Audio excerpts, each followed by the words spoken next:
அனைவருக்கும் வணக்கம். எனது பெயர் உமா. பதிவு எண் 803. இன்று நாம் பேச இருக்கும் தலைப்பு தசரதர், ராமர், லக்ஷ்மணர், பரதன். இது 4 பேரோட பாசம்.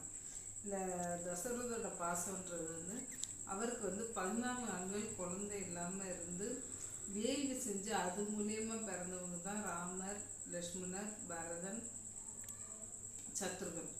இவங்க 4 பேர் மேலேயும் அவர் அவ்வளோ அன்பாக இருக்கார். அவரால் ராமர் மேலே அது உயிரே வச்சுருக்காரு. அதனால தான் ராமர் வனவாசம் போகிறேன்னு சொன்ன அடுத்த செகண்டே அவர் தன்னோட உயிரை விட்டுறாரு. பரதனுக்கு நீங்கள் ராமர் லக்ஷ்மணன் மேலே தான் அதிகம் அனுபவிச்சிருக்கீங்க, உங்களுக்கு என்ன அவ்வளோவா உங்களுக்கு என் மேலே அன்பு இல்லைன்னு சொல்லி ஒரு குருகுலத்தில் இருக்கையில் ஒரு தடவை அவர் சொல்கிறாரு.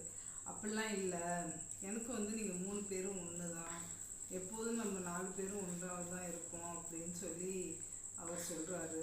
அதே மாதிரி பரதன் ராமர் மேலே உள்ள அன்புனால தான் அவங்க வனவாசம் போயிருந்தாலும் அயோத்திக்கு மன்னன் இவரை அறிவித்தாலும் அவர் அதை ஏற்றுக்காமல், நீ என்னோட அண்ணன் இருக்க வேண்டிய இடத்துல நான் கண்டிப்பாக இருக்க மாட்டேன் அப்படின்னு சொல்லிட்டு அவரோட ராமர் எங்கே இருக்காரோ அதுதான் அயோத்தின்னு சொல்லிட்டு அவரோட நந்தி கிராமத்தில் வனவாசத்தில் இருக்காங்க ராமரும் சீதை லக்ஷ்மணெல்லாம். அங்கேயே கொண்டு அரியாசனத்தை வச்சு அவரோட பாதையை வச்சு அரசாட்சி பண்ணுறாரு.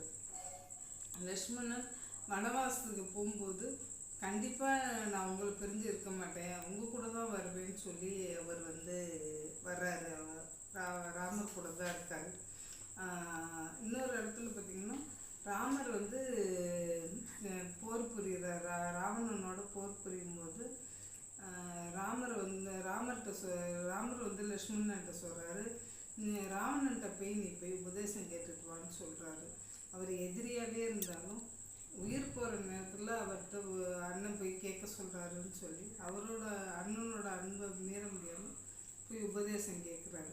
அதில் ராவணன் 3 உபதேசம் பண்ணுறாரு.